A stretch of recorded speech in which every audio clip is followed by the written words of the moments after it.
small one room to a big bungalow in Chennai. How did he transition? I really admire about my dad. Dad was a pujari. Mm, They had a very small house in, not in Chennai, but in place near. No one to support him to complete his degree and all that. Yet his English was very good. The thing is that it was entirely through hard work. He was not even worried about himself or his wife. He was worried about his children. Today, we have the honor of speaking with someone whose career has been nothing short of remarkable. Whether it's history, Indian philosophy, he has been an engineer moving on to entrepreneurship, right from social work and writing, he has done it all. Welcome to the show, Mr. Raghavan Srinivasan. Thank you so much, and thank you for inviting me to this podcast. I'm very excited today to talk to you and learn the social uh, about social development, entrepreneurship, writing, all these parts from you today. Okay. I'm as excited. So let's see how much I can talk about social development. Yeah. So you had an interesting beginning, started from a Tamil medium school, and then you went on to study in Bishop Corey Convent, which is an English medium school. How was this transition for you? You also skipped a grade. So how challenging was all this for you? It was quite traumatic because both my sister and I were in a Tamil medium school, and so I had completed class 1 and going to class 2, and suddenly somebody told my dad that this Tamil medium, no, if he continues in Tamil medium, he's not going to get a job. So you better admit him in an English medium. So my dad ran around and got into. No, it is also quite expensive to admit both my sis and me in a convent. So initially, I joined Bishop Corey a bit later. Right at the beginning, it was a nursery school. So it was called Our Lady's Nursery. And both of us got admitted. I got admitted in upper KG and she got admitted in lower KG because I got 1 year, 2 years I lost. I should have gone to second standard, but because of the English medium, you have to redo and then learn English and all that. So there I lost a couple of years, but of course it is a good experience. I won't really recommend that, everyone has to go to an English medium because as I progressed in life, I knew that, all languages are important and particularly the mother tongue. Yeah. So that way I kept my connect with Tamil. I used to read a lot of Tamil literature, and now I can say that I am as good in Tamil as in English. What would you like to say about people who are like, as on today, the young parents, they are also running towards that my kid should actually go for an, English medium school. I think this is a trend which is quite in. What would you like to suggest? That's true. It's very sad, but they are forced to do that, because the Yeah, situation is that you need to have English speaking skills to get a decent job. true. And if you stick to your mother tongue, then your options are open only in your state. Right. So if you read Tamil, you will get a job only in Tamil Nadu, not anywhere out.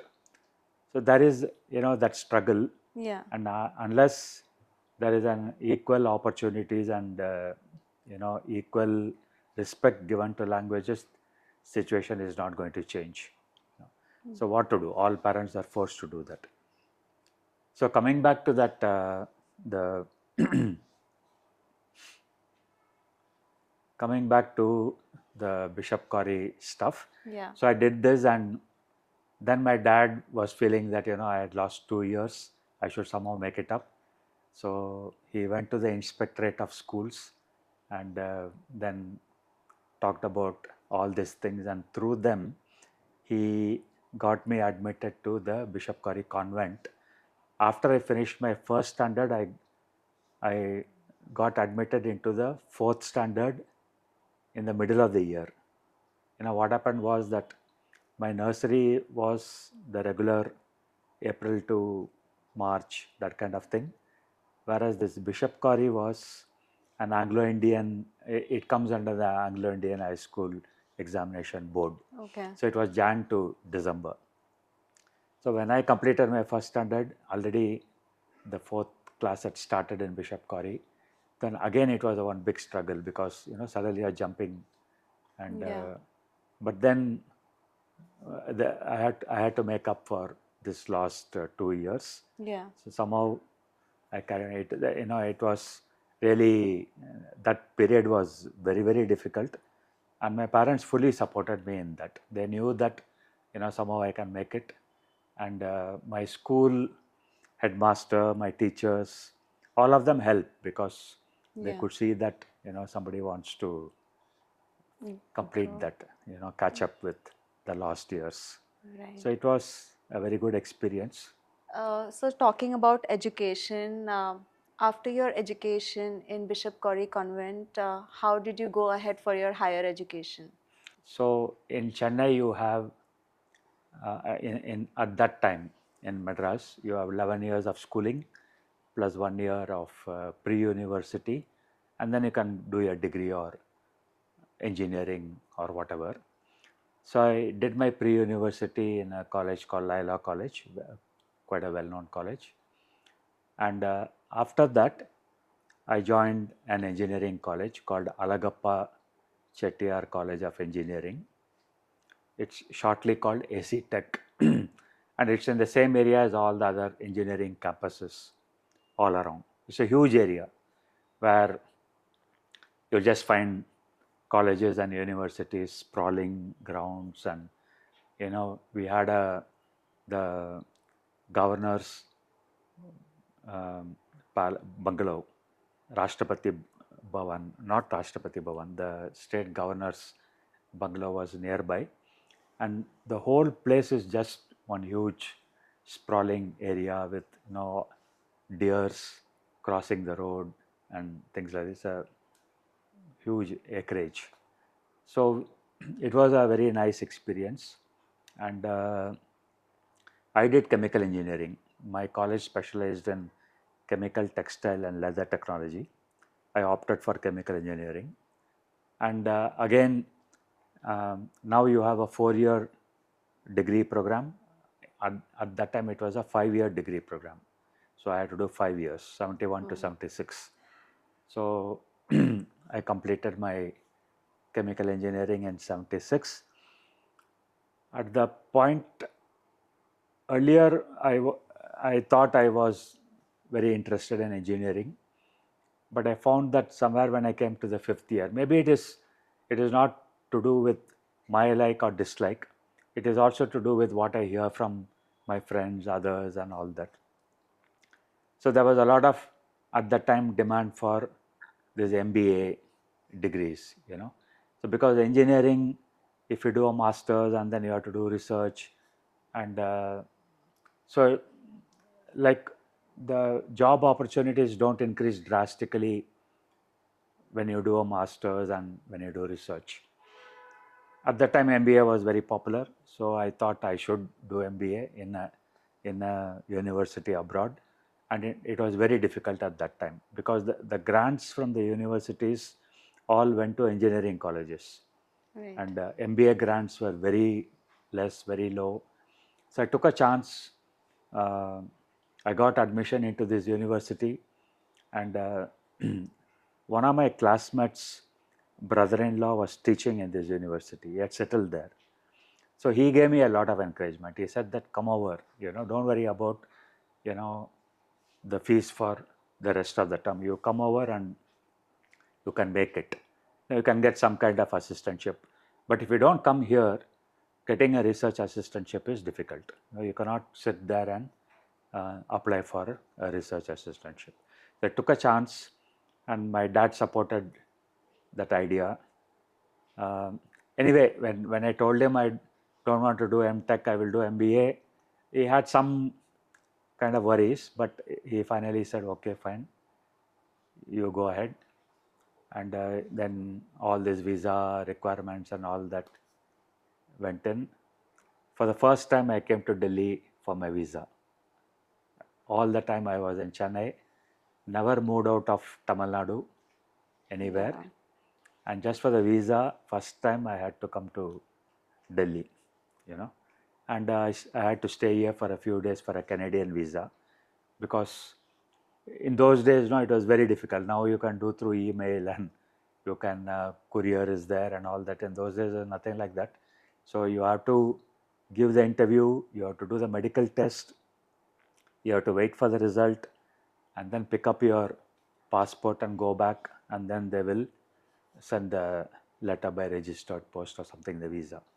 So it all went, and it took its own time, and I kept waiting and waiting, and really I was so worried, because the visa process took such a long time that I missed joining the college on the day of, the starting of that the fall semester in 1976. The semester started, and my visa arrived after 2 weeks. And then what happened was, my sister's wedding was already had been fixed. It took place another week, and as soon as my sister's wedding got done, next 1 or 2 days I left, and I was about 1 month late for the course. So imagine, it was quite terrible. It's an entirely new environment, and I was a very shy guy, so interacting with professors and trying to find out what has happened, taking help from other students and all that, I was very reluctant. I hardly talked to anyone. I was just looking around, trying to see whom I can talk. So there was one another Indian student who did the same thing as I did. He came late, and he joined just 1 or 2 days before I joined. He was in the same soup. So his name was Jutla. So he was also an MBA. Right. So we somehow paired up. And see, because of, generally, I mean, I shouldn't say that we are very intelligent and all that, but when you do an engineering degree, you sort of get into that practice of, studying and looking at things logically. Yeah. Both of us were engineers, so we sort of went to the shop, bought the textbooks. We were living in a sort of a paying guest kind of accommodation just outside the campus, the university campus, because within the university, it's very expensive. The dorm is very expensive. Yeah. So we had to find a place and then walk it every day. It's not a very long walk, but fairly long walk. And in those winter months, it's really terrible. Now, whatever stuff we have, we all took some sort of wind sheeter and all from India, from Chennai, imagine. Yeah. So Chennai, what do they know about wind sheeters and all that? So there's some shop where I bought something, and I went there and it was just nothing.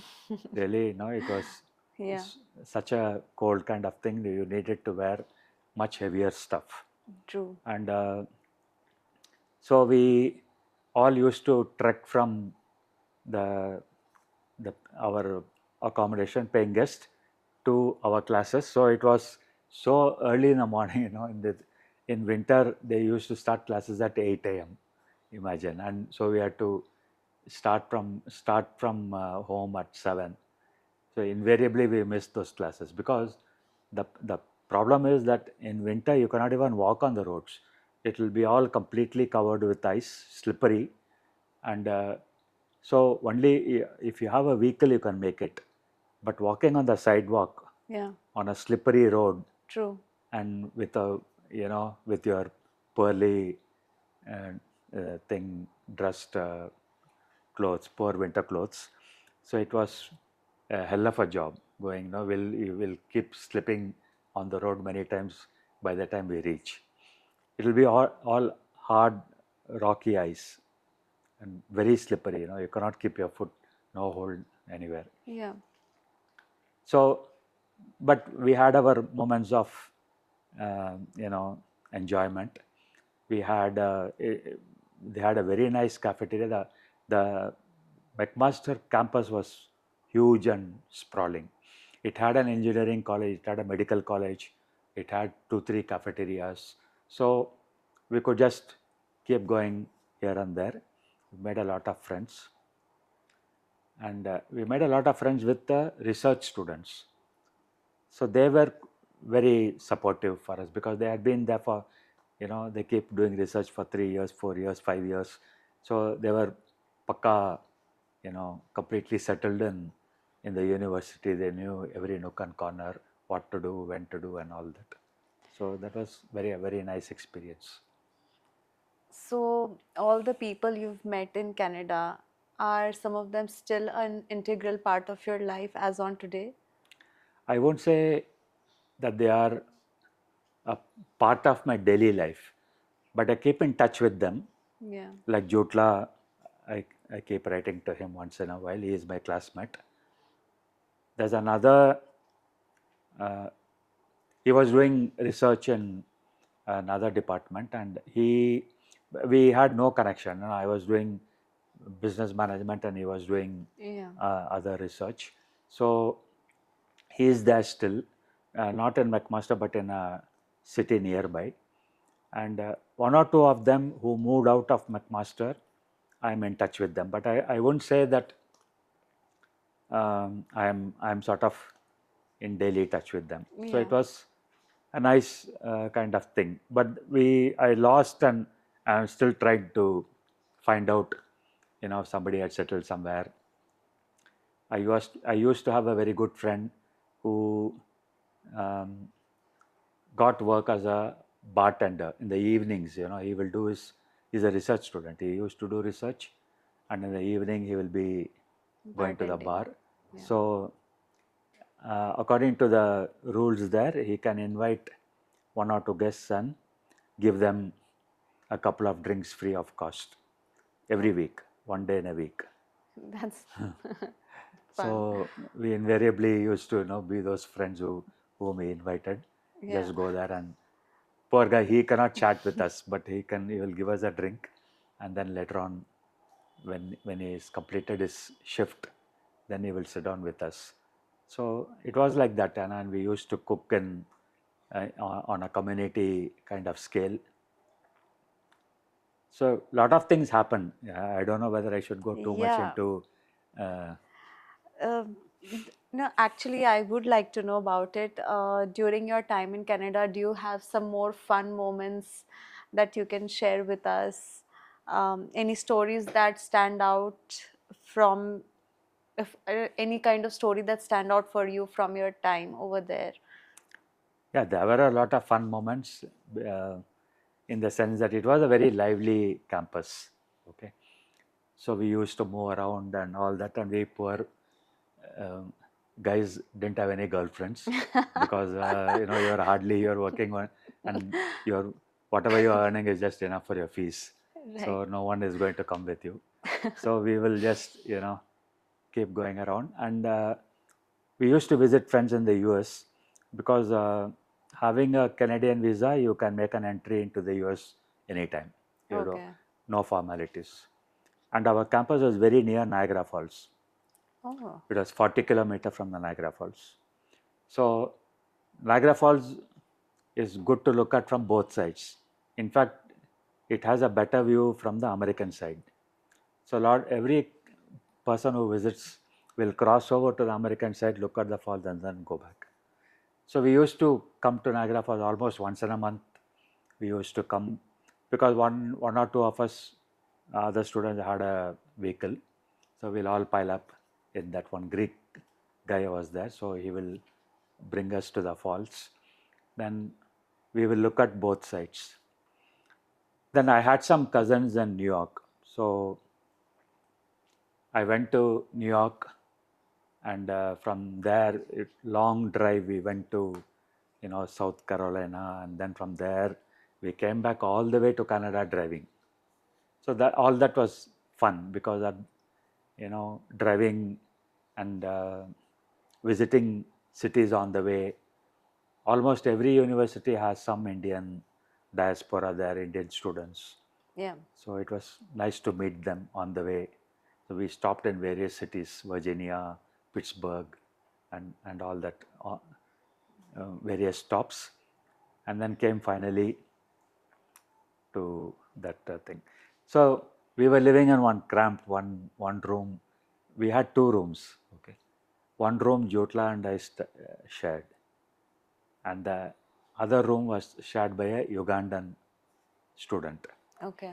And he was a big shot. His dad had been a minister in the Ugandan cabinet, and but politically there was some problem, so he came over to study in Canada. So he had that room for himself. But very nice guy, very excellent relationship we had with him. So suddenly when I went to the US, about 7 of my friends wanted to come and see my campus. So all of them came, 2 cars. We came from Charlotte, a city called Charlotte, to Hamilton, my city. So we had one room and some 9 people were there. Okay, for 2 days they stayed with us.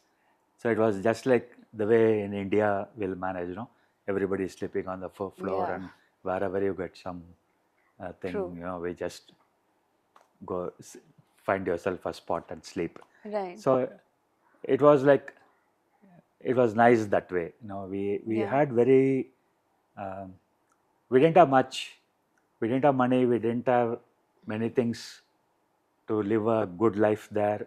We didn't even have a vehicle, but we enjoyed a lot in those days. So it was overall a very nice experience, and visiting so many places and meeting new people. It sort of opens up your mind. True. And In those days, what kind of how nationalities did you come across? Is just asking because if it's the same as on today, because today we have so many nationalities coming into a university. Was it the same back then? almost like, we had a lot of Chinese in the campus. We had Greeks, we had East Europeans, Pakistanis.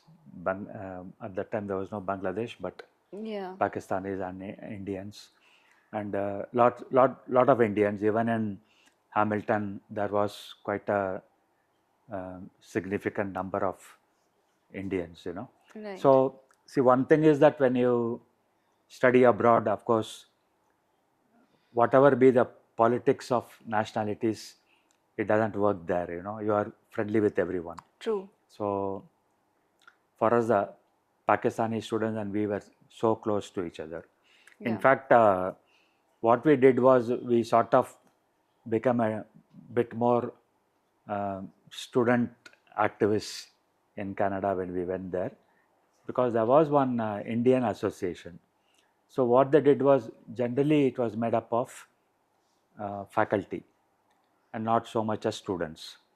So what the faculty did was, they celebrated the usual thing, Diwali, and they'll give laddu, and so it was limited to that. Student participation was nil.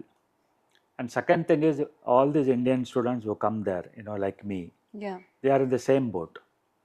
The fees is going up, then they don't have an accommodation, they keep on searching for one. So they have their own problems, they are away from home.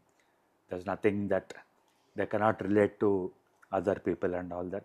So the Indian Association was not bothered about these issues. So that made the Indian students think about, there has to be some body representing us, right? Some Right. students intercollegiate. Then also when new students come, new Indian students join next year, you sort of welcome them. Yeah. You try to find an accommodation for them.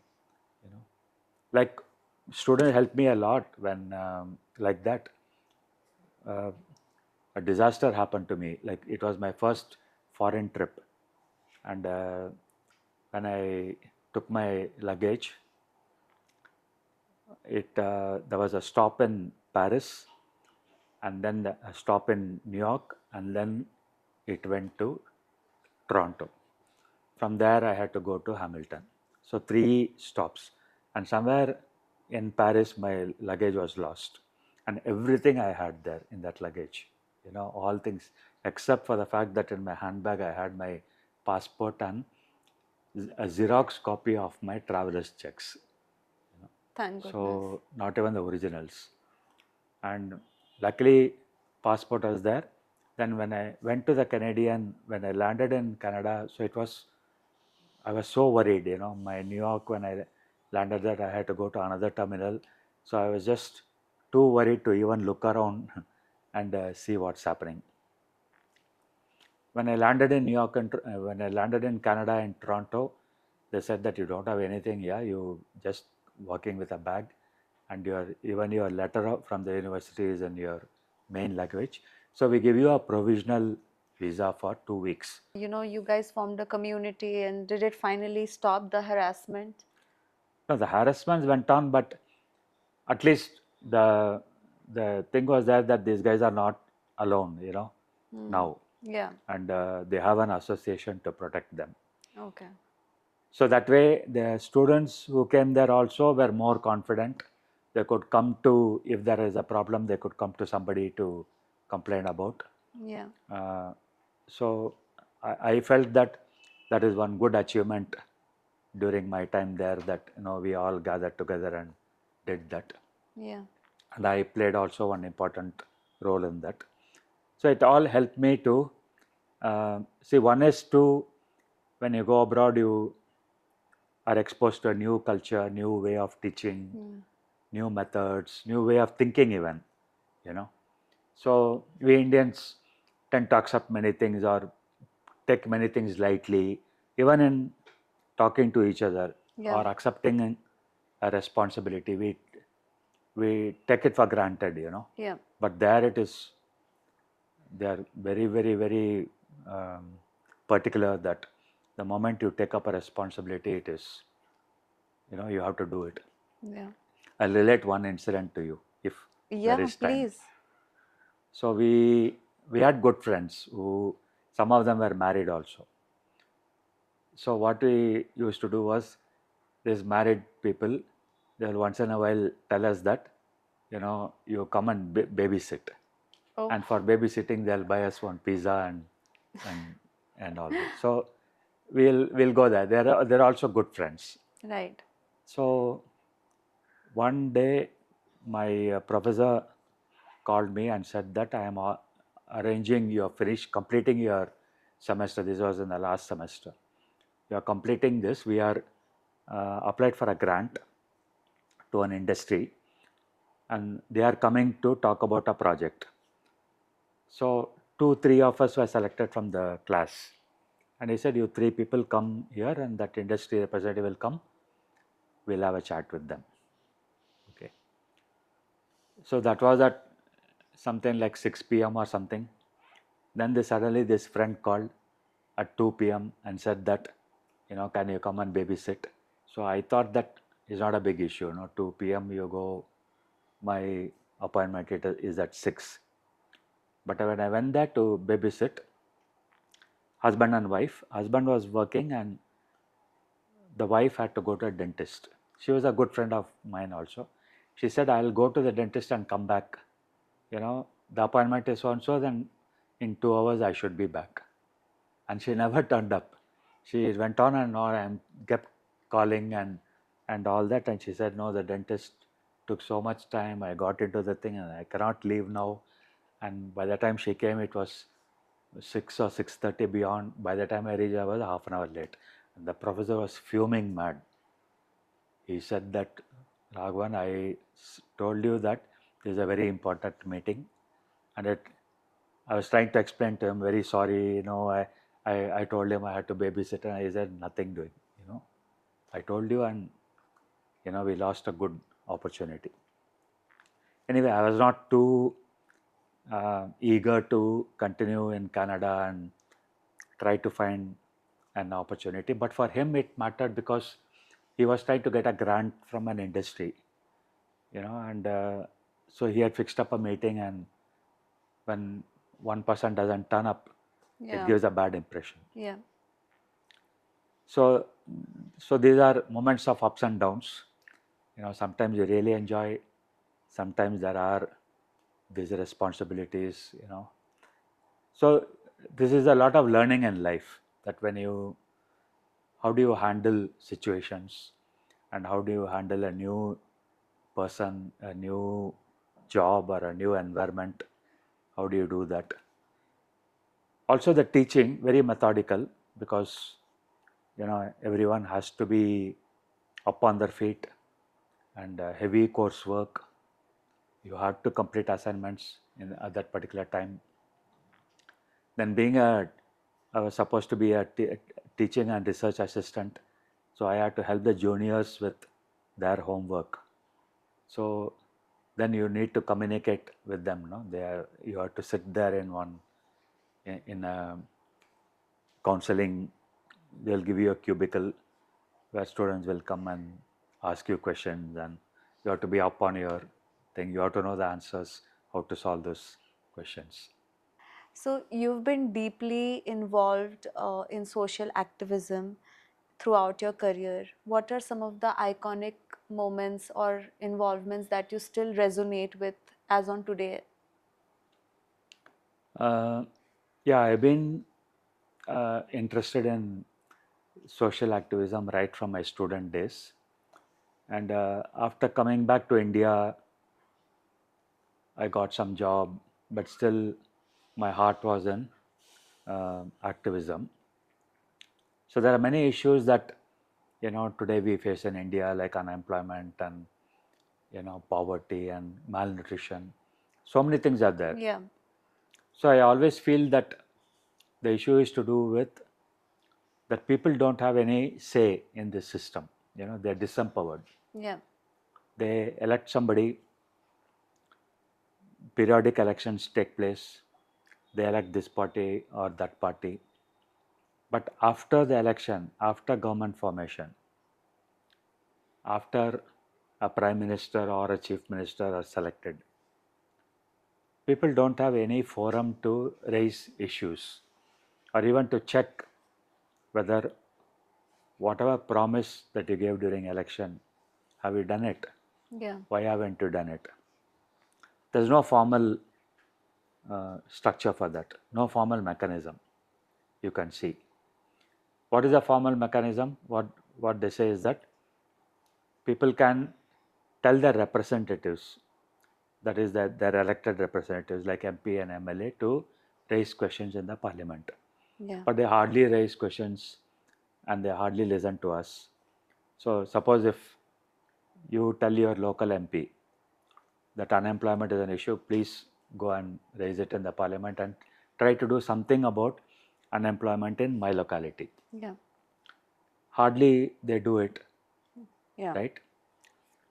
Because decisions have to be taken at a much higher level to have some kind of an unemployment program implemented or provide funds for that.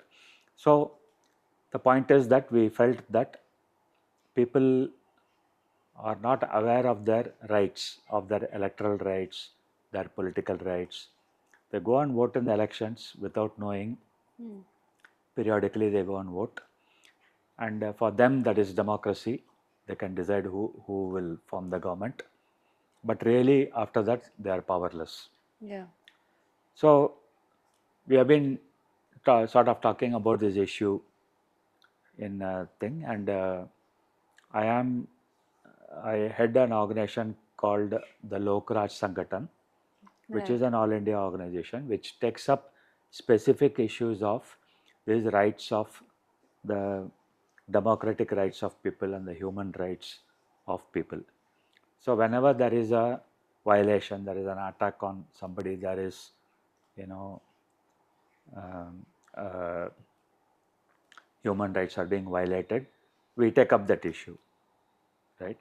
Whether it is a communal violence or whether it is, you know, violence against a particular group of people, um, it is oppression of people who raise their voice, these such things we take up, and we always believe that it is the people who can bring a change.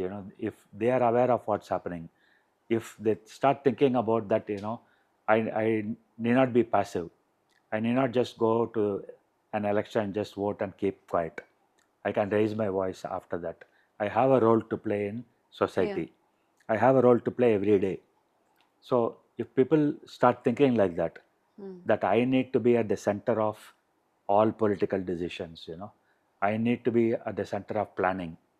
When a budget is formed, I need to be consulted.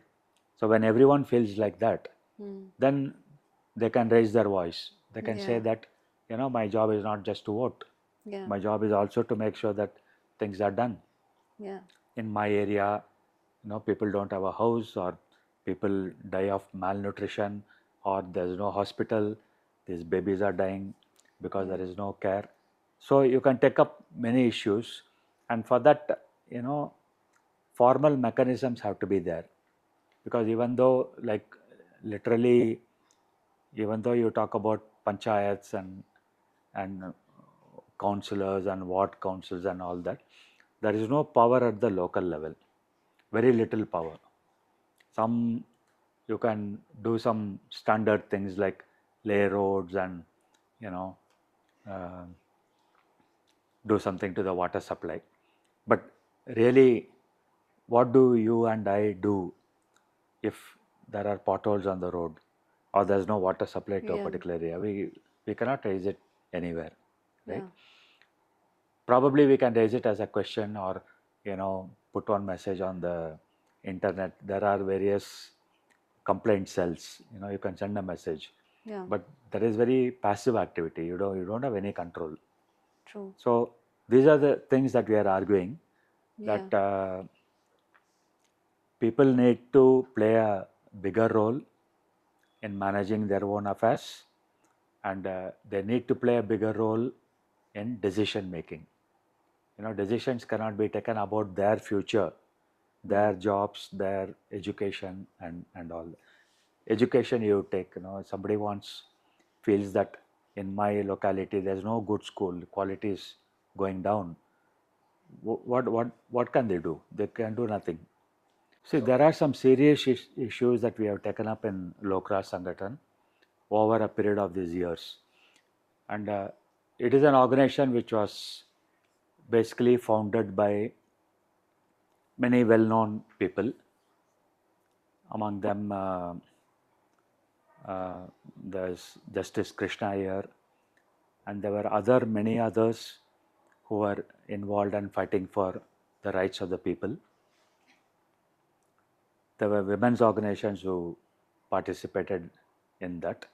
So from the time it was formed, some issues have been taken up, and I would say there are 2 or 3 important issues that we have really played a big role and made a impact. One is on the Delhi riots, what they call riots, but actually it was a massacre of Sikhs in Delhi in 1984. Immediately after, the Prime Minister Indira Gandhi was killed in a shootout. So at that time, about for 3 to 4 days at a stretch, the entire city was just at a standstill, and all the Sikh communities, the Gundas went and killed, and many Sikhs, they burnt them in tires, they raped women. So we had taken up the issue from that time onwards that the guilty should be punished, and the survivors should be given compensation and should be enabled to, uh, at least to one level, compensate for their huge loss. They lost their family, they lost their property. But more importantly, find out how this was organized. It could not have been organized by a few individuals, by just a few gundas. It has to be organized at the very top level. So that is one issue that we took up. We also took up the issue of this Babri Masjid and the building of, the destruction of a national monument at that period, saying that at some time in the past there was a temple. The temple was destroyed and the mosque was erected over that, and so therefore the mosque has to be demolished. So that kind of retribution, no, you keep on, destroying what somebody destroys, then you come back and say, no, now I have to destroy what that fellow built. Yeah. So there's no end to that. It's a cycle of violence. So that is one issue that we had taken up seriously, and we raise that every time. That is that justice, is that the way that society should function? Because it will be always taking revenge on each other, on each religion. So it divides the people on the basis of religion. Other issue we have taken up is all these democratic rights, that people need to have a say, and whether it is corruption or non-performance of a government, or non-fulfillment of an electoral promise, people need to then have a right to demand. And so that moment came up when Anna Hazare sometime years back started that movement against corruption. Yeah. And lot of students were young people were really taken up by that, and they wanted to express their anger against corruption. They came to the Ramlila Maidan. So every day there used to be huge rallies, and there also we took a important, participated in that huge demonstrations and this thing. Every day we used to go there. Yeah. And there were a lot of other organizations which came up, because all of them wanted some change, wanted a change in such a way, not the kind of change where during election you change one party and put another party in power, not that kind of change, because that changes only personalities at the top. It doesn't really change the way the machine works. But if you want to change the way systematically, the way day-to-day things work, then you have to bring out some fundamental transformation. You have to really think, how can people play a bigger role? What kind of power do they have? If you want to stop corruption in your local area, can you do that? You cannot do that. If you want even a simple, plan approved, or you are applying for something, or your house, you want to build a home, you want to build a school, you want to build a hospital, for everything, you have to pay money, what you're doing for the people. So these are some things which we don't have any control over. And if people's committees are given this power, and we establish committees of people at every place, and during elections also, they supervise and make sure that elections take place in a fair way. So these are some issues that we have taken up. Today, elections are not fair. There are some parties with huge amount of money, and there are individuals who don't have anything. So you co-founded New Concept Infosys in the year 1988, and I believe this is a company that is actively involved in social development in India. Can you please share some of your entrepreneurial journey through the company? Yeah, I was actually an IT guy, Yeah. working in Tata consultancy and all that. But somewhere I felt that I should get involved in this kind of, the social development area.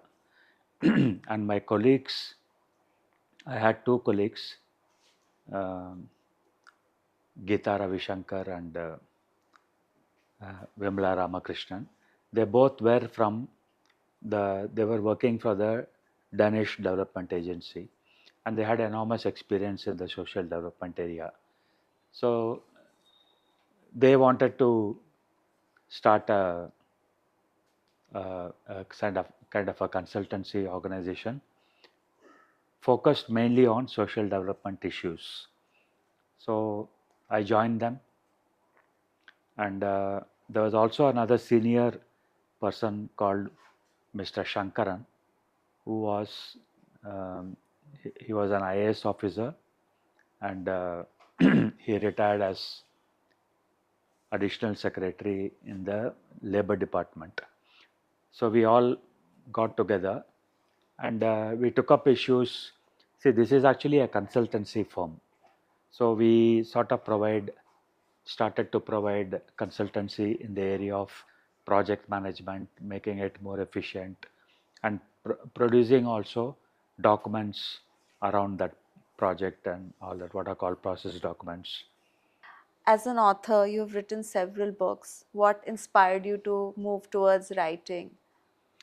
I had been interested in writing for a very long time. Even in my student days, I was in my engineering college, I was the editor of the students magazine. Yeah. So whenever possible, I used to write some article, journals, and things like that. But never got a chance to really focus on it and make one, a really invest time and effort in a book kind of thing. I had occasion to edit newsletters. I had worked on my own organization, New Concept Information Systems. We brought out a newsletter on because we were involved in this social development area. So in the 90s, we brought out a newsletter on taking up social development issues of gender, of trade, and so what is it that in social development, what are the issues affecting the people? So that is one set of things came. I really enjoyed that as the editor of the magazine. Many people wrote for that. Then in 2005, we started a magazine called Gadar Jari Hai. That is, the revolt is on. We need to do a lot more. We need to keep on working for what we have been struggling all this time. So that took up some issues related to India's historical past,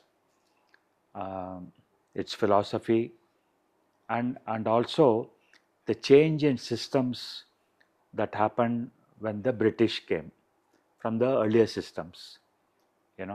So there were a lot of things that happened. Um, the law changed, and new laws were brought in. Property relations changed. Um the way Indians were treated, the way um many things happened, changed drastically during British rule. So that was one thing of trying to cover these aspects and what happened during that period of time. So very well-known authors contributed articles to that. So finally, a time came when I could find some time in the evenings to start writing a book, and my personal interest is in history. So I thought that our, keep history as the focus, and whether it's fiction or non-fiction, take up a particular period and start writing on that.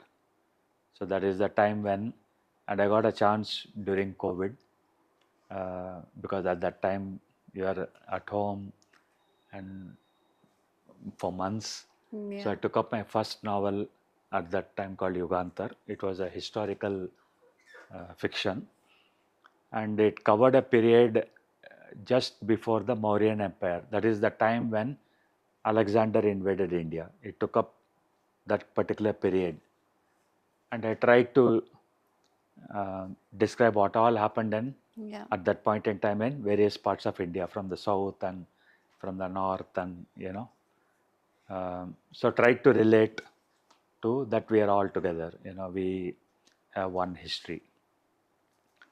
So I wrote it and then found a publisher. It came, I think, published in 2020. It's going to be 4 years since my first book came out. Wow. It got published in November, I think. So another 1 or 2 months, I will complete 4 years of publishing. Not writing. Writing I started much earlier. Yeah. When did you Then, typically start writing? which one? The writing part, when did you start? How early I on in would your life? say 2019 December, The from COVID that time period, onwards. yeah. And I gave my manuscript. Then it takes, it goes through a process. You have to Yeah. write, give a first draft to the publisher. Then they will evaluate and see whether it's worth publishing.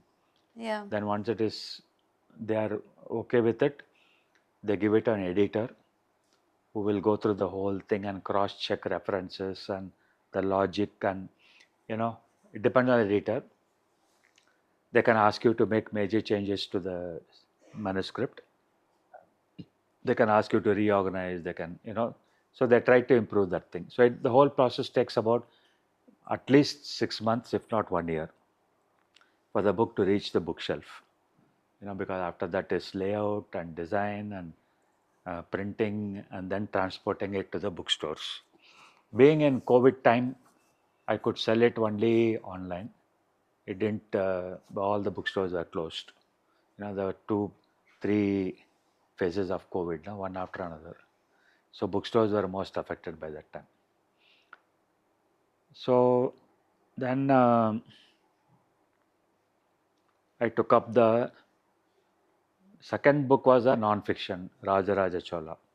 Yeah. So that one was about that particular period, when my idea was in writing was not so much to tell the story of the king, because that is what many people have written, but to tell the story of the political social situation that happened during that time. What really happened? What made the Chola Empire a very powerful empire? What were the ground realities? Yeah. Because an empire becomes powerful only when there is enough technology, science, there is enough production in the region. It's not just one king thinks, I have to now form an empire and he forms, Yeah. It is all to do with whether the condition is ripe for that. True. So at that time, the technology developed very well. Agriculture, there was a huge jump in production. So they could spend all that money in the army, and, then he started invading other places, expanding the empire. So for all that, you need money, material, men, technology. You need ships to conquer other things. Yeah. So overall, it all dependent on the kind of um, human resources that you have in society. So that is one thing I attempted, and that has done very well as a book so far, and doing well still. Yeah. Because a non-fiction has a longer shelf life than fiction.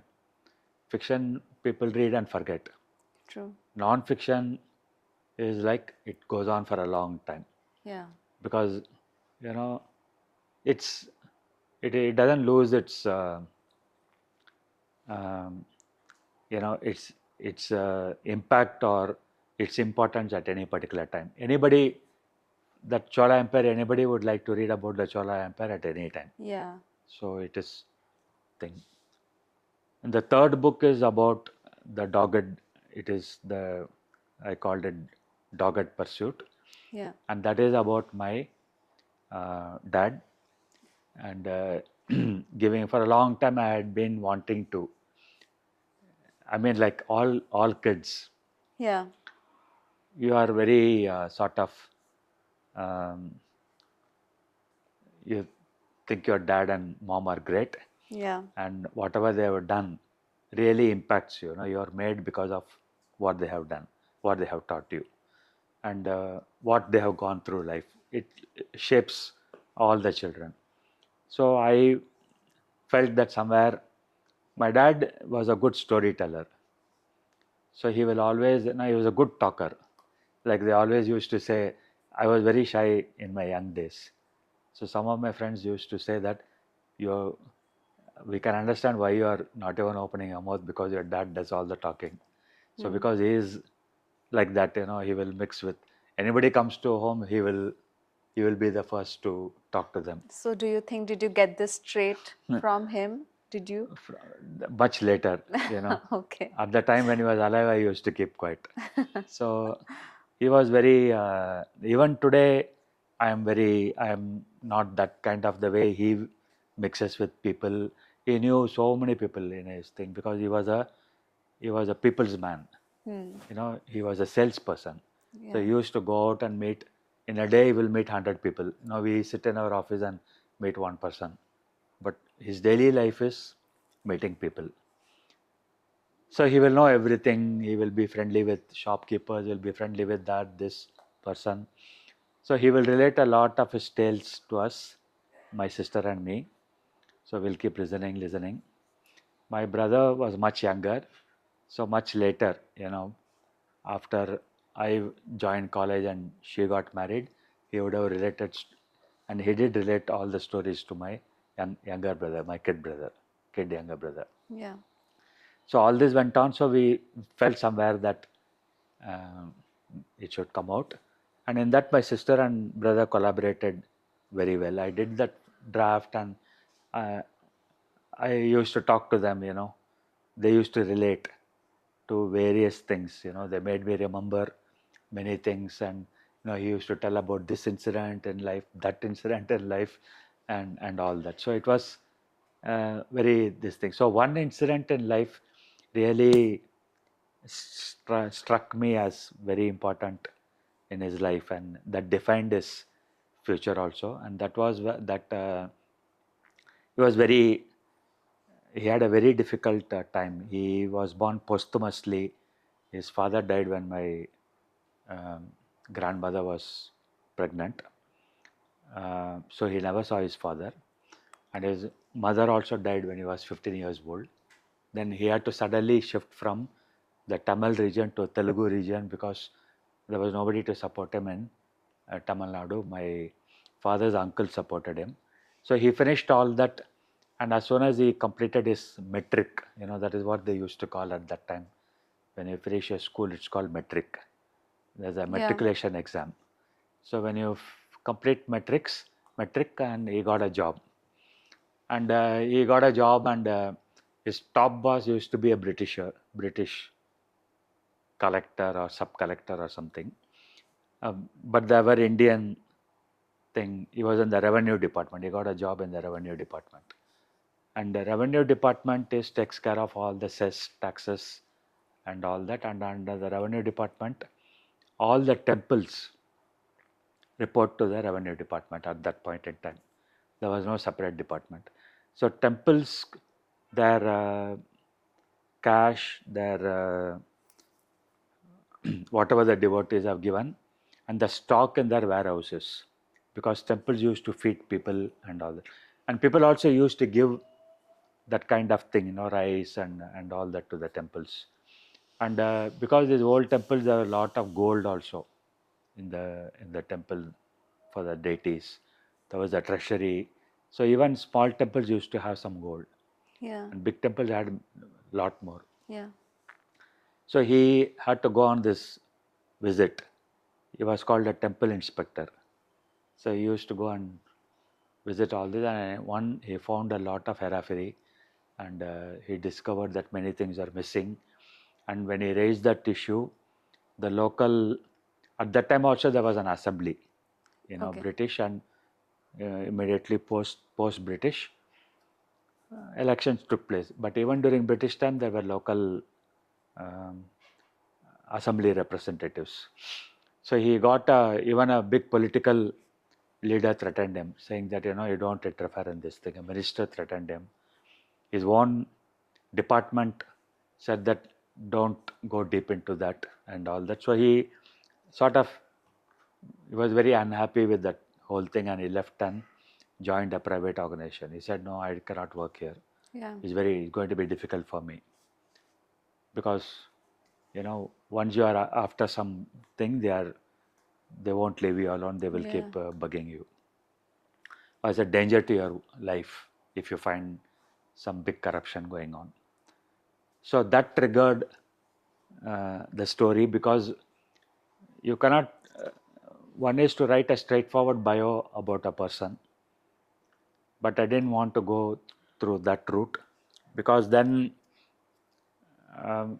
my father had to be something great, somebody who had achieved a very great thing. It was not like that. He was an ordinary person, but he had that greatness in him, which can be brought out only through a story.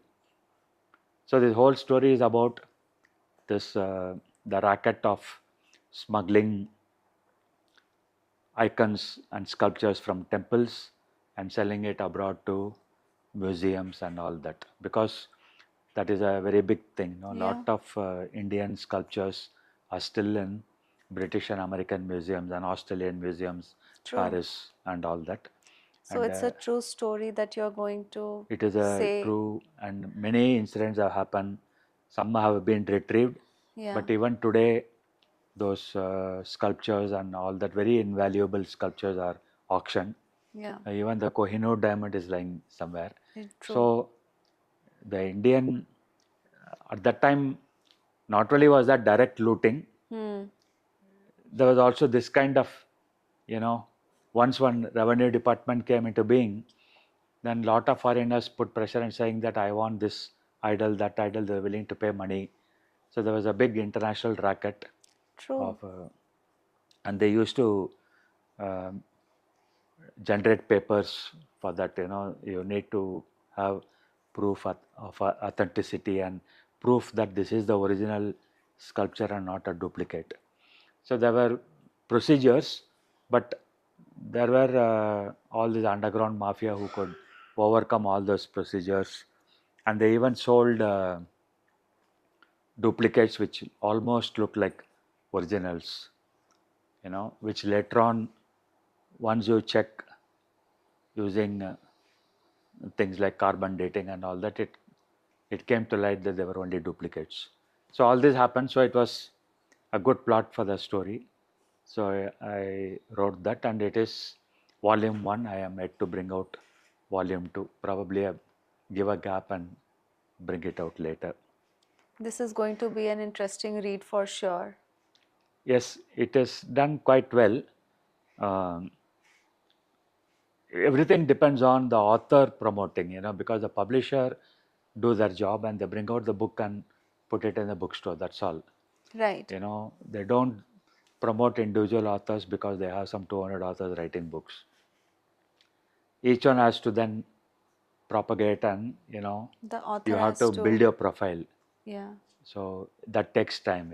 As you build your profile, and if your writing is good, if you write in an interesting way, then slowly your sales build up. So do you think authors also have to market their writings? Our And authors only market. yeah. Nobody else markets. It is only The authors. publishers don't help. Publishers don't do that. Publishers, because they cannot take on, a publisher deals with many authors, and in one book, like for example, Hachette, who brought out Indian philosophy, publishes something like 400 books in a year. So they don't have that kind of a marketing wing where they can um, market 400 books in different ways. They do to one level.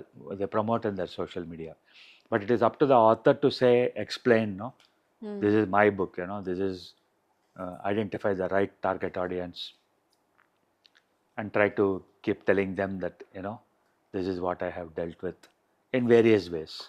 Yeah. So that always is the author's job. So when you writing is only one part of the problem. After that, you have to stay with the book. If you want a readership, you have to constantly keep promoting it. So what kind of suggestion would you like to give to the aspiring writers as on today? Because I'm sure they would look up to you and your experience. Yeah, many want to write, and some get happy if they publish one book. Yeah. Okay, I have become an author, and they can call themselves author for life. But if you want to stay, then you need to have a lot of patience. You need to invest a lot of time, because it is like any field for that matter. No? Yeah. Take the movies for example. Yeah. There's one actor coming, one film he does well, and then disappears for 4 years. Nobody will remember him. So an actor has to keep on acting in film after film, Some will be flops, some films will be good, some will be super kind of thing. So you have to accept that thing, that I am there for a long time. I'm going to invest. I'll be there for 10, 20 years. And space out the books and do research, do your best, write, with a particular, and if you specialize in a particular genre or particular subject, all the better, because the readers come back again and again. They know that, you're good at that. Do you think today we have as many readers as there were during the times, let's say around the 1970s? The population has increased, so therefore readers have also increased, but proportion would have gone down, because now the younger generation, they are more attuned to audio visuals. They want some quick things. They look at YouTube and Insta and all that, and then podcasts are becoming popular because of that, because one can hear, put your earphone and you keep listening to that thing. So audio and video are getting more and more popular, and that reading attention is reducing. Somebody, like, there are of course readers even today, I know. Yeah. But in those days we used to, you take Agatha Christie, I'll finish it in 1 day or 2 days. Sit in one Absolutely. corner and finish Finish it. It'll be so interesting. Now I don't know. Kids don't have that kind of time. They have all kinds of distractions. They have to look at WhatsApp. They have to message on Insta. They have to go here, that kind of thing. So sitting in one corner and finishing a book is not anymore on the agenda. But I find that when I go to bookstores to promote my book, I see a lot of parents taking interest in their kids. They bring them on a weekend and they take them to this section, children's section. They show them the books, because that is one way to interest them to read. Yeah. So I came across very interesting. There are some bookstores where the people in the bookstore are very committed to books. They love them. They run the bookstore because they love books. Whereas others look at it only as a profit kind of thing. They will have books, toys, all kinds of things. There's no one person there who knows the readership. Yeah. So there is a difference between this family-owned bookstores and bookstores set up by others just for, as a professional thing. I came across a lot of family-owned bookstores, and they do a lot of things. They do a literature festival they organize every year. They organize a children's festival. They tell storytelling sessions. I came across one publisher in Madurai, one bookstore owner in Madurai. She's hardly able to keep it alive, because that it's a huge floor space. That is one problem with books. You need to have, and for people to move inside the bookstore, you need to have a well spread out kind of thing. You need to keep track of which book is coming there. You need to dust them, need to keep something in front. So it is a big occupation, and she's so committed to that. As you mentioned about the book that you're writing on your father, that he's an ordinary person, but I believe that he moved from small one room to a big bungalow in Chennai. How did he transition to that, and what inspiration do you draw from it? Yeah, that is one thing I really admire about my dad. He came up from a very humble beginning. Actually, his dad was a pujari. And like I said, he could not even see his dad. So they had a very small house in, not in Chennai, but in place near today's Trichy city. So, but he fought all his way through, and in spite of completing only high school, he really wanted to study more, but there was no one to support him to complete his degree and all that. Yet his English was very good. He can talk very well, for his high school education. So therefore, he could sort of make an impression. He got a job in the government. Then after that, he decided to move to Chennai, and he got a job in a multinational tea and coffee company called Brook Bond. Now still you will see that Brook Bond label, Yeah. tea, We've all Taj, heard about it. the Taj and all that. So uh, the thing is that it was entirely, through hard work, through determination, that I need to come up in life. And the beauty of that is he was not even worried about himself or his wife. He was worried about his children. For him, coming up means that later on my children should live a happy life. I should leave something for them. That was his goal all the time. Therefore, my mom and dad actually, during their lifetime, they enjoyed very little. They hardly went anywhere out. They they didn't have money to every year go to visit places and things like that. And whatever salary he had, my mom was not working. She was a housewife. So with that single salary, sending the two of us to a convent, which where you have to pay fees, and unlike a government school, so it was a great thing. It was very inspiring for us because the kind of determination he had. And then suddenly he decided to buy land, and then he decided to buy to put up first a ground floor dwelling. So one by one he did, and he somehow got a loan approved. He will go every night, every evening after his work. He will go to see the bank manager, and slowly he got some loan sanction. And first, and this land was in a very really mosquito ridden area at that time. The West Mambalam was, people would not even venture to that place because that simply full of mosquitoes, and therefore you are prone to get malaria, cholera and all that. So he took a chance because there was no way you can buy.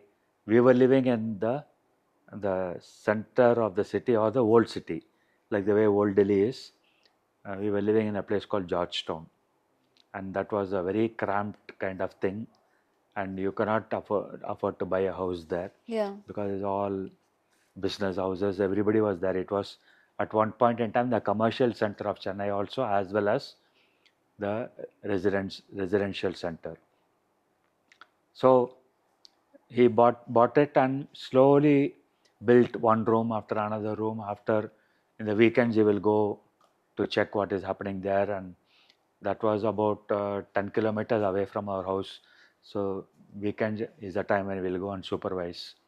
So like that slowly it came up. It took years to build that. And then, so after he built, we could not afford to move there, because if we move there, we will not get the rent for that place. Yeah. So he decided to rent it out and use that rent to pay the loan. And we were carrying on in this Georgetown, just like old Delhi. You have one cramped thing where in one building you have 7, 8 families living together. So we were in that kind of thing with a common bath, common toilet. So we carried on until I finished my school, and I was, I think, in the second year of my engineering. That is the time when finally we could move to this place. So he then built a first floor to this. And not only that, he also built, it was facing a main road. So he built a few shops facing the road. So all this over a period of time, slowly he would use the rent to pay the loan. So it was unthinkable, that somebody from that background, um, then who took up a job and then came to Chennai, settled, bought land and all that. So if you think back now, it was so difficult. It would have been so difficult for anybody in those days with that kind of salary to build a place, sufficiently large kind of place. So we really admire him for that still. Yeah. And there are many other qualities that he had. You know, he used to be strict, but it is always like um, to bring us up in the right direction. There was Correct. always very, very clear that um, you should always be in life very straightforward, lead a honest life, because in his job it was all to do with you have to deal with many people who will buy coffee and tea, uh, big cases of coffee and tea on trust, Yeah. where you give, some people will buy, there are big wholesalers who will buy 10 cases of coffee and tea. They will go in a van and he will get the money only later. So it is a kind of a profession where honesty and mutual trust and all that he dealt with.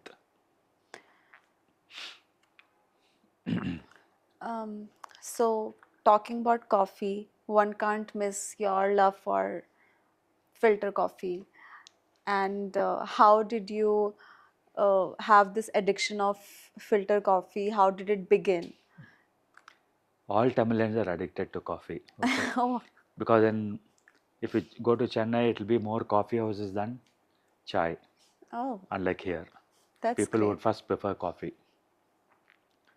And every hotel almost gives one level of standard coffee. And people Oh, buy powder, have filters. It's a very common practice in most houses where they have that filter, and they sort of put powder and hot water and get the decoction out. So it is something which every sort of most, I would say, middle class Tamil households would definitely do that. So that is always, therefore good coffee is always welcome, and people do drink coffee, and every function, weddings, coffee will be an important component.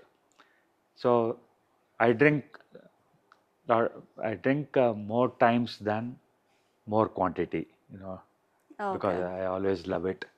And like a Pakata Million, I always like the decoction to be fresh every day. Do it, and I get my powder from Chennai, from a Chennai shop.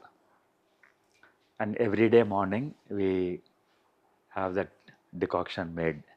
Okay, and but my parents had even more rigorous kind of coffee powder. What they used to do was, like in Chennai, you can uh, the everywhere you will find coffee seeds shops.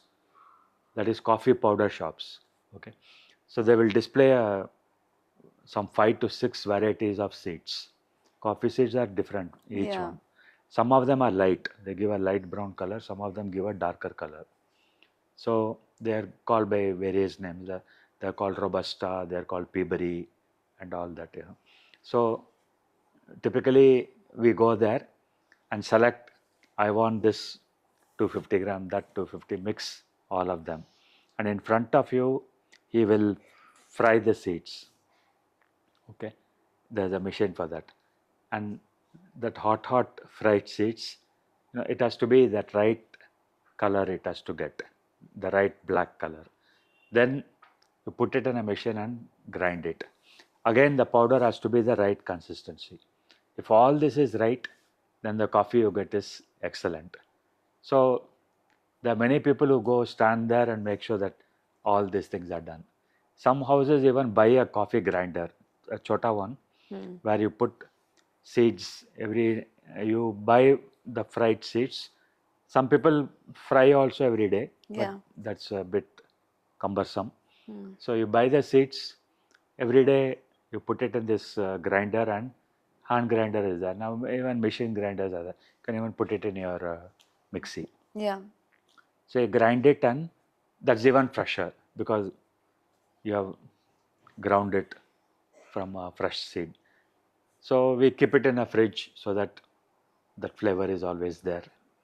So it is like, I would say that any coffee lover does this kind of thing, and that is how I got addicted to coffee.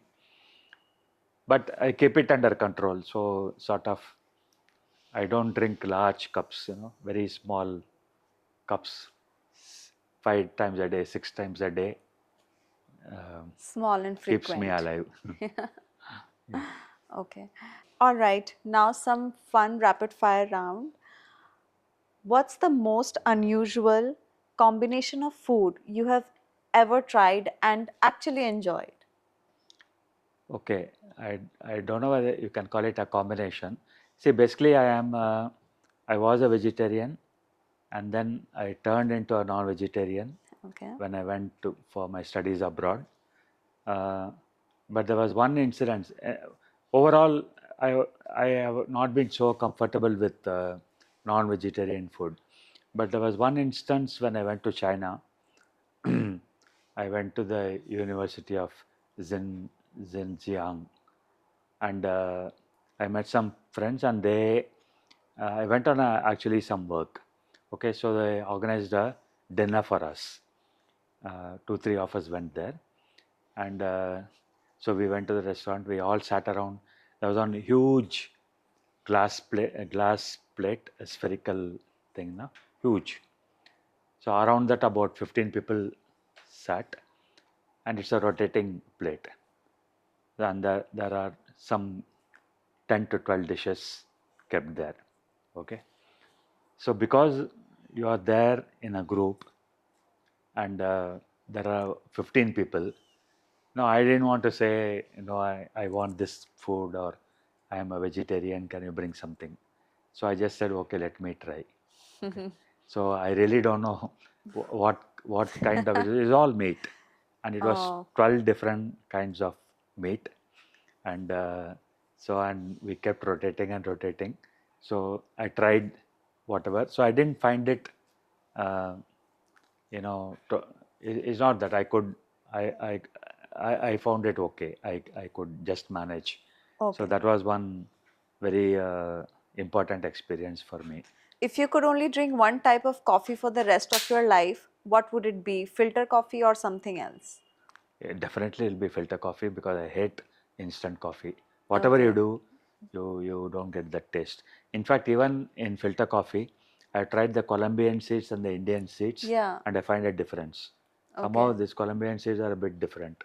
So Talking about seeds, like there are so many other seeds from different countries that are countries, very famous. Like let's say the Arabica ones are very yes, famous. So yeah. do you think that when you compare the Chennai ones that we get are the I one? think so, hands down. All the time, I have tried many different coffees, Hmm. and they all come. Uh, my brother lives in the US, so he brings seeds sometimes Yeah. from the South American countries. But whatever I do, somehow maybe it's in my mind. I find that as little bit Little slightly different. different from the typical Chennai coffee. Okay. And even Chennai coffee, for that matter, if I don't buy it from that shop, from some other shop, then I can see there is a difference. We have to Because even try. between coffee powders, there is a difference. So Yeah, it's surprising because one would think that the coffee from Vietnam, Colombia, they're famous, and they are famous, no doubt. but then our Yeah, Chennai and our I country, am because I India, am so used to it, yeah, and they are it very should, famous. And if I ask somebody, they say, "Oh, that's excellent." My son says that yeah, how can you not enjoy this kind of this is the best Brazilian seed, yeah. or this is the so but then probably one is used to that taste and have a very conventional kind of approach to food and drinks. Yeah. So that is maybe that's my problem. Okay. You've been around for many historical moments. If you could go back in time and photograph one of them, which one would it be? I would say that the 1857, the revolt that took place, well, Rani Jhansi and all the, what they call the Sepoy Yeah. revolt, which was actually not a revolt but a thing. I would like to have been there and taken a snapshot of one such thing. Like, for example, when Delhi, they raised the flag of independence in Delhi Yeah. under Bahadur Shah Zafar, but they could not hold it for long. So that kind of moments, I would have very much liked to be there. Okay. What's one book that completely changed the way you think about life? Mhm. Uh, I cannot name any one book. I would say a combination of books. I like a lot of authors, but then together I would say I would not be able to say that one single book changed me, because I like murder mysteries. I like um, I like even horror. I like um, some certain serious stuff like on philosophy or Okay, give so. me um, a philosophy book that changed you and your way of thinking. Okay, that when my recent latest book is Indian philosophy, Yeah. so I had to refer to a lot of books, Hmm. and there was a lot of difficulty in that because there's no one authentic uh, book on Indian philosophy. There Yeah. are a lot of translations, a lot of people have commented, and moreover, the different schools of Indian philosophy have evolved over a long, very long period from 2500 years back. So, in all that, I found a 5-volume series is there by Surendranath Dasgupta. He was a professor in history, and I think starting from the 1940s or 1950s, he started researching on philosophy. And the good thing with him is that he got the original manuscripts in Sanskrit and understood those original transcripts. He read translation by them, but he also understood what they were meaning. Yeah. So he gave his interpretations. So it was an excellent. I have not finished all those 5 volumes, but whatever I have read, I have completed quite a bit of it, and I had to read and reread many times because it's such a heavy stuff. He's talking about each commentator, what did they comment on, and it is very heavy. So I had to read it many times, and I loved that kind of thing. So even my wife used to ask me that how do you hold this big thick book and you are so interested reading that how can you do that? But Yeah. it was a wonderful experience for me. It opened my mind on Indian philosophy because one thinks they know about philosophy, right? Every Indian thinks that I am a philosopher, Yeah. I am a Vedantist, I know what is Advaita. Every Indian thinks, but really they don't know, When you dive because there is deep a into it. big deep kind of from the, if you go to the roots, there are so many things. So you can easily say I believe in Vedanta, but has anyone read? Can they tell I have read one book on Vedanta? This is the book. They Yeah. cannot say. So it is like that. One can say that you should not have worldly attachment. You should look for enlightenment. You should look for moksha in life, and that is the purpose of your life and all that. But then, where did it come from?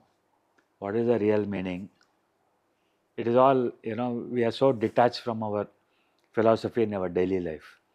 We keep saying we should not be attached to material comfort, but in daily life, we cannot live without material comfort. Yeah. Okay, nothing wrong with that also, because as civilizations proceed, develop, more and more they become, more comfortable. They have so many things and all that. So when you come to saying that you should detach yourself, then what is the point? No, you are detaching yourself from the world, from where you live. You cannot live in a cave. Yeah. So these are some thoughts, and it does open up your mind, and it produces a lot of questions in your mind. You start asking questions. Okay, why is that? Why did Buddhist nuns and priests live in caves? Or why did Mahavira say that you should go with a begging bowl, you should not have any property of your own? So what guided them in all that? What was their thinking at that point in time? What's one quirky habit you have that people might be surprised to learn about? Because there's nothing secret about my life. Everyone knows that this is what I do, how I spend my time during the daytime. So uh, maybe my reading habits, um, like what I do is that I don't I read about 6 books at a time simultaneously, because I'm not able to take one book and stay long with it. But I'm a voracious reader. I keep on reading a lot. So therefore, you will find on my desk 6 open books. So 10 minutes I read one book, I read 10 minutes another book. So perhaps that nobody knows about that, my reading habit. But I love that because I can keep track, where Yeah, where first you book left where I off. left, and that I can keep track. I can just continue without going back. Okay. If sweets could be a part of a balanced diet, what sweet would you add to every meal? Oh, I would add a Mysore Pak, Oh, the Tamilian sweet. For that matter, I am a great sweet lover, and I think every sweet can be added in every meal. But particularly, I like that sweet. if you could have dinner with any historical figure, dead or alive, who would it be and why? A historical figure, wow. Probably I would like to have dinner with Ashoka, because he's a very enigmatic figure, and I, I'll tell you why. Yes. Because at one time he was the most ferocious ruler. He was supposed to have killed all his brothers, and he also came from a lineage where it's common for the sons to kill the brother or their father to capture. True. Capturing power was their first thing in life. So he was the youngest, I think, youngest brother, and so to capture power, he was willing to do anything. And then he was launched the biggest war of the epoch at that point in time, the Kalinga War, in which he himself claimed 1 million people were killed. He wrote it in an inscription on that Ashoka pillar. You can see, he wrote it in those pillars that 1 million people were killed. So such a ferocious person, violent, after power, and all that thing. And suddenly one change came. He gathered the empire together, but immediately after that, he became the a pacifist. Then he started saying that we have to live like the Buddha. So first he was a Buddhist, then he also tried to amalgamate other religions, um, and he gave a lot of support to many things, establishing thing. He was a After that he became a very loved emperor, and one of the best emperors that India has ever seen. He is known for his many things that he did for the people, and roads, and you know travelers staying houses and all that. So he's a very enigmatic figure that way. True. And lastly, can you tell us a bit about your upcoming works? I know there are some few books in your pipeline. What can we look forward from you? Yeah, one is that I have that first volume of Dogged Pursuit, the life story of my dad. I have to bring out that second volume that is there always on my plate. It's a question of when I can bring that out, you know, because there has to be some gap between Volume 1 and Volume 2. I hope sometime in the future. Right now, also, I'm pretty interested in children's books. So I'm just trying to see whether publishers will take up some of the books that I've done and recast it for children, in a simpler, more visual way. So that is one thing I'm really interested in writing for children. Also, I'm very interested in writing about what is called the Bhakti movement. Like you see later on, like Mirabai and Kabir and various poets, Tukaram, who had all taken up in various points in time on it was a devotional kind of moment, but at the same time it is a lot to do with social issues like caste and all that. They believed that everybody can join the movement. It was a people's movement. So very long back in the Tamil area, at that time there was no Tamil Nadu as a state historically long time back, 1400 years back. So there were a lot of saints called Bhakti saints, and today they are still worshipped, and their works that they wrote in Tamil are still sung today, and that is one thing. 1400 years people have remembered them.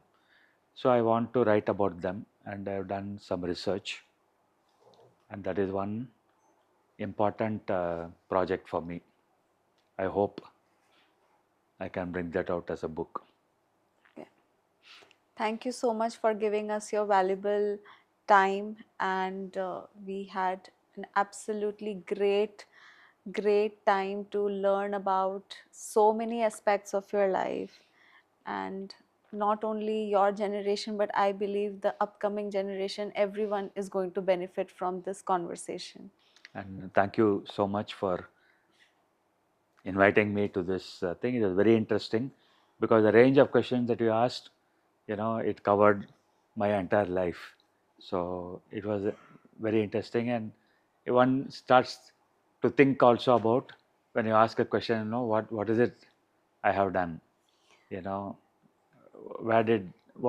What happened to me at this point in time?